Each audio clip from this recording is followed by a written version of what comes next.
আমার স্নেহের ছাত্রীরা, আজকে আমি তোমাদের স্পারমাটোজেনেসিস পড়াবো। আশা করি তোমরা আমি আগে যা যা পড়িয়েছি সেগুলো তোমরা পড়ে নিয়েছো। তোমাদের সময় কিন্তু এগিয়ে আসছে, আর তোমাদের পরীক্ষাও এগিয়ে আসছে, কাজেই তোমাদের কিন্তু পড়ে নিতে হবে, সেটা মাথায় রেখে এগিয়ে চলো। আর আমি ইউটিউবে যেমন এই চ্যাপ্টারটা শুরু করেছি, সেরকম 13 নম্বর চ্যাপ্টারটা আমি হোয়াটসঅ্যাপে শুরু করেছি। আমি আশা করছি তোমরা সবাই ওটাও শুনছো। আর আমরা দু জায়গায় না করলে আমরা সিলেবাস কিন্তু শেষ করতে পারবো না, তাই জন্যেই আমি দু জায়গায় শুরু করেছি। যাই হোক, আজকে আমরা পড়ব স্পারমাটোজেনেসিস।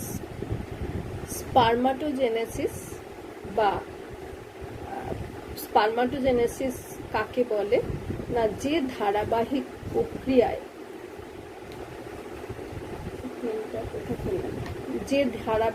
প্রক্রিয়ায় শুক্রাশয়ের শুক্রাণু উৎপাদক নালিকায়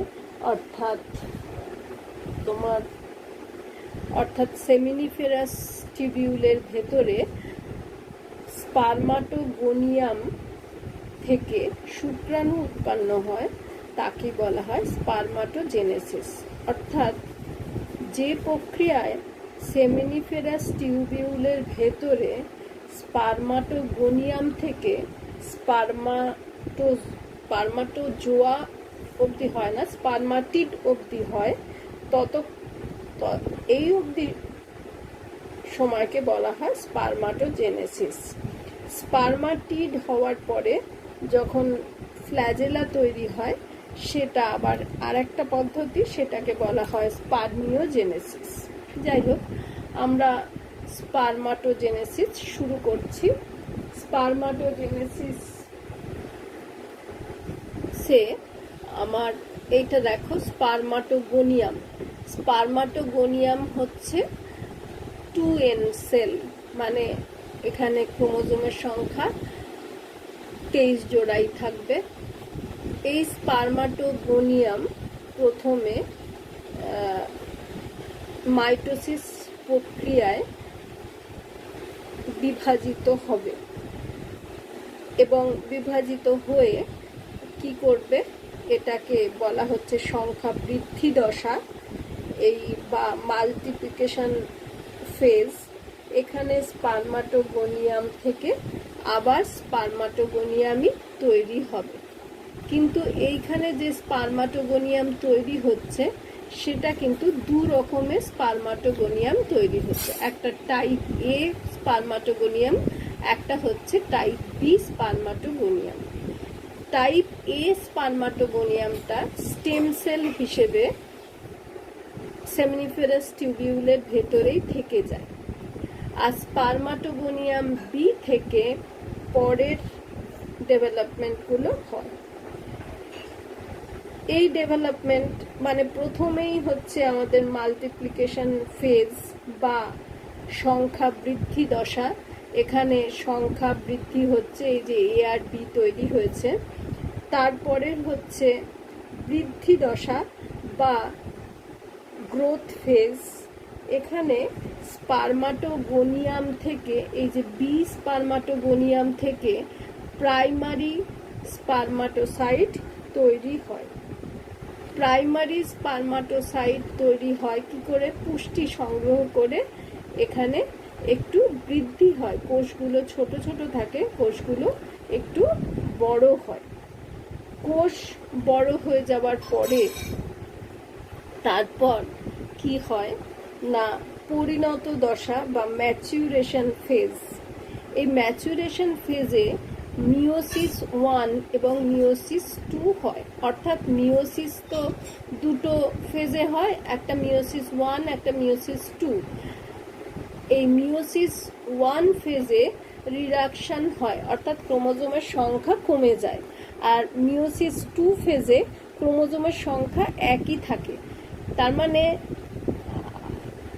একটা মিওসিস প্রসেসেই প্রথমে কি হয়, মিওসিসে প্রথম ফেজে ক্রোমোজোমের সংখ্যা অর্ধেক হয়ে যায়। দেখো এখানে 2n আছে, আবার এইখানে হচ্ছে n হয়ে গেছে, তার মানে মিওসিস 1-এ কি হয়ে যাচ্ছে, ক্রোমোজোমের সংখ্যা অর্ধেক হয়ে যাচ্ছে। এই অর্ধেক ক্রোমোজোম হয়ে যাওয়ার পরে মিওসিস 2 হয়।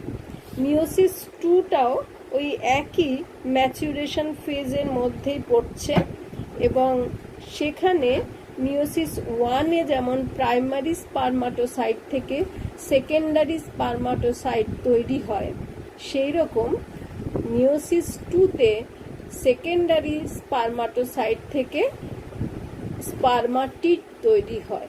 অর্থাৎ স্পারমাটিড মানে হচ্ছে স্পার্ম কিন্তু উইদাউট ফ্ল্যাজেলা, ফ্ল্যাজেলা তৈরি হয়নি, এরকম স্পার্মকে বলা হয় স্পারমাটিড।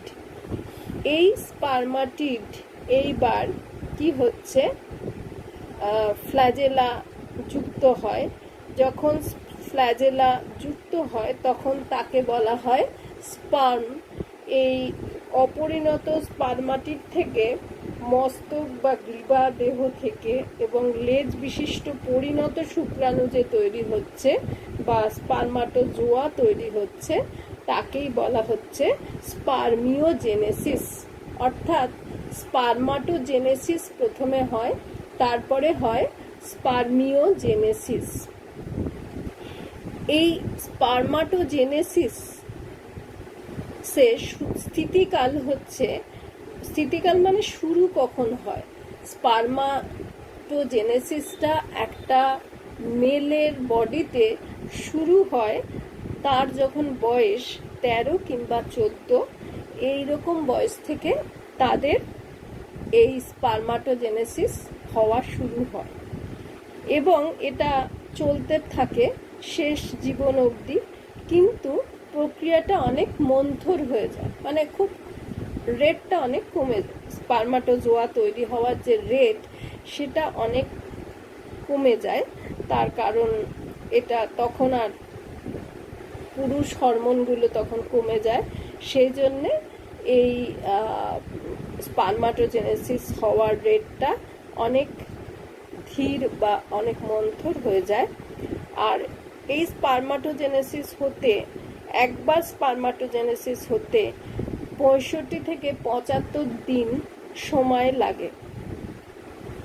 তাহলে আমরা যেটা বললাম এতক্ষণ ধরে, প্রথমে আমাদের কথা হলো হোয়াট ইজ স্পারমাটোজেনেসিস।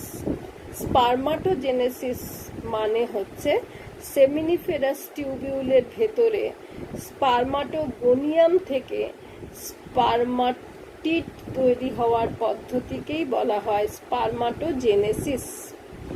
স্পারমাটোজেনেসিস হওয়ার পরে কি হয়, স্পারমিওজেনেসিস। অর্থাৎ স্পারমাটিডের মধ্যে ফ্ল্যাজেলা যুক্ত হয় এবং গ্রীবা, মস্তক এই সমস্ত তৈরি হয়, সেই পদ্ধতিকে বলা হয় স্পারমিওজেনেসিস। স্পারমাটোজেনেসিস হয়ে যাওয়ার পরেই স্পারমিওজেনেসিস হয়। এটা শুরু হয় 13 থেকে 14 বছর বয়সী মেলদের বা পুরুষদের দেহে এবং এটা চলতে থাকে সারা জীবন। কিন্তু প্রক্রিয়াটা বয়সের সঙ্গে সঙ্গে অনেক মন্থর হয়ে যায়, তার কারণ এই সময় তাদের পুরুষ যৌন হরমোনগুলো অনেক কমে যায়, সেই জন্যে এই স্পারমাটোজেনেসিসের যে রেট সেটা অনেক কমে যায়। পুরো স্পারমাটোজেনেসিস হওয়ার জন্যে সময় লাগে 65 থেকে 75 দিন। আর স্পারমাটোজেনেসিস 3টে দশায় হয়। ফার্স্ট যে দশা তাকে বলা হয় মাল্টিপ্লিকেশন ফেজ বা সংখ্যা বৃদ্ধি ফেজ, যেটা আমি এখানে দেখাচ্ছি। এখানে দেখো এই 2n থেকে 2nই হচ্ছে। 2n দু রকম হচ্ছে, একটা এ টাইপ, একটা বি টাইপ। এ টাইপটা স্টেম সেল হিসেবে সেমিনিফেরাস টিউবিউলের মধ্যেই থেকে যায়, বা তোমার সেমিনিফেরাস টিউবিউল বা ওটাকে শুক্রাণু উৎপাদক নালিকা বলা হয়, সেইটার মধ্যেই থেকে যায়। আর স্টেম এছাড়া টাইপ বি স্পার্মাটোগোনিয়াম থেকে এরপরে পরের স্টেজটা শুরু হয়। পরের স্টেজের নাম হচ্ছে গ্রোথ ফেজ বা বৃদ্ধি দশা। এই বৃদ্ধি দশায় এরা পুষ্টি সংগ্রহ করে এবং পুষ্টি সংগ্রহ করে স্যাটোলি কোষ থেকে, এবং এরপর পুষ্টি সংগ্রহ করে এটা একটু বড় হয়ে যায়। দেখো তোমার সাইজটাও একটু বড় হয়ে গেছে। তখনও কিন্তু ক্রোমোজোমের সংখ্যা 2n থাকছে, মানে ডবলই থাকছে, 23 জোড়া ক্রোমোজোমই থাকছে। অর্থাৎ প্রথম দশায় মাল্টিপ্লিকেশন দশাতেও ক্রোমোজোমের সংখ্যা 1 থাকছে, গ্রোথ ফেজেও ক্রোমোজোমের সংখ্যা একই থাকছে। কিন্তু পরের ফেজে, ম্যাচুরেশন ফেজে, ক্রোমোজোমের সংখ্যা কমে যায়। মানে শুক্রাণু যেহেতু ডিম্বাণুর সঙ্গে মিলিত হয়ে ফার্টিলাইজেশন করে জাইগোট তৈরি করবে বা বাচ্চা বেবির প্রথম সেলটা তৈরি হবে, তাহলে শুক্রাণুর মধ্যে ক্রোমোজোমের সংখ্যা অর্ধেক হতে হবে। সেই জন্যে এর পরের স্টেজে, মানে প্রাইমারি স্পার্মাটোসাইট থেকে যখন সেকেন্ডারি স্পার্মাটোসাইট হচ্ছে, তখন ক্রোমোজোমের সংখ্যা কমে যাচ্ছে। মিওসিস হলে প্রথমে ক্রোমোজোমের সংখ্যা, মিওসিস দুটো স্টেজে হয়, মিওসিস 1 এবং মিওসিস 2। একবার মিওসিস হওয়া মানেই মিওসিস 1 এবং 2-তে দুবার দুটো হয়। এই সেটাকে রিডাকশন ফেজ বলা হয় প্রথমটাকে। আর পরেরটা একদম মাইটোসিসের মতনই হয়, যেমন আছে তেমনই ক্রোমোজোমের সংখ্যা থাকে। তো প্রাইমারি স্পার্মাটোসাইট 2n থেকে n হয়ে যায় সেকেন্ডারি স্পার্মাটোসাইট, অর্থাৎ ক্রোমোজোমের সংখ্যা 23 জোড়া থেকে 23টা হয়ে যায়। এই 23টা ক্রোমোজোম যে হয়ে গেল, এই 23টা ক্রোমোজোম মিওসিস 2-তে আবার বিভাজিত হচ্ছে, হয়ে আবার 23টা করে ক্রোমোজোম বিশিষ্ট 4টে কোষ তৈরি হচ্ছে। তার মানে প্রতি একটা 2n কোষ থেকে 4টে করে স্পার্মাটিড তৈরি হচ্ছে। এই স্পার্মাটিড তৈরি হওয়া অবধি এই প্রসেসকে, এই পদ্ধতিকে আমরা বলি স্পার্মাটোজেনেসিস। স্পার্মাটোজেনেসিস শেষ হয়ে যাওয়ার পরে শুরু হয় স্পার্মিওজেনেসিস। দেখো এই যে এখানে লেখা আছে স্পার্মিওজেনেসিস। স্পার্মিওজেনেসিস প্রসেসে স্পার্মাটিডের কি তৈরি হয়? মস্তক, গ্রীবা, দেহ এবং লেজ, লেজ মানে ফ্ল্যাজেলা তৈরি হয়। এই পদ্ধতিকে বলা হয় স্পার্মিওজেনেসিস। তাহলে আমরা আজকে স্পার্মাটোজেনেসিস এবং স্পার্মিওজেনেসিস এই দুটো প্রক্রিয়া পড়লাম। আর এটা পুরুষের দেহে হয়। পুরুষের দেহে এই পুরো প্রক্রিয়াটা হয় এবং এর জন্যে অনেক রকম হরমোনের প্রয়োজন হয়, টেস্টোস্টেরন হরমোন প্রয়োজন হয়। এই পুরো প্রক্রিয়াটা পরীক্ষার জন্য কিন্তু অত্যন্ত প্রয়োজনীয়। মানে পরীক্ষায় এইটা আসে, প্রায়শই লিখতে দেওয়া হয়। লিখতে দিলে তোমাদের গল্পের মতো লিখলে হবে না। এই যে পুরো জিনিসটা এরকম আছে আঁকা, এই রকমটা তোমাদের এঁকে এঁকে তারপরে পাশে বুঝিয়ে দিতে হবে। মানে পুরো জিনিসটা এইভাবে যেমন স্টেজে স্টেজে আছে সেরকম তোমাদের এঁকে তারপরে সেটাকে বোঝাতে হবে। শুধু তোমরা যদি বুঝিয়ে দাও তাহলে কিন্তু নাম্বার দেওয়া হবে না।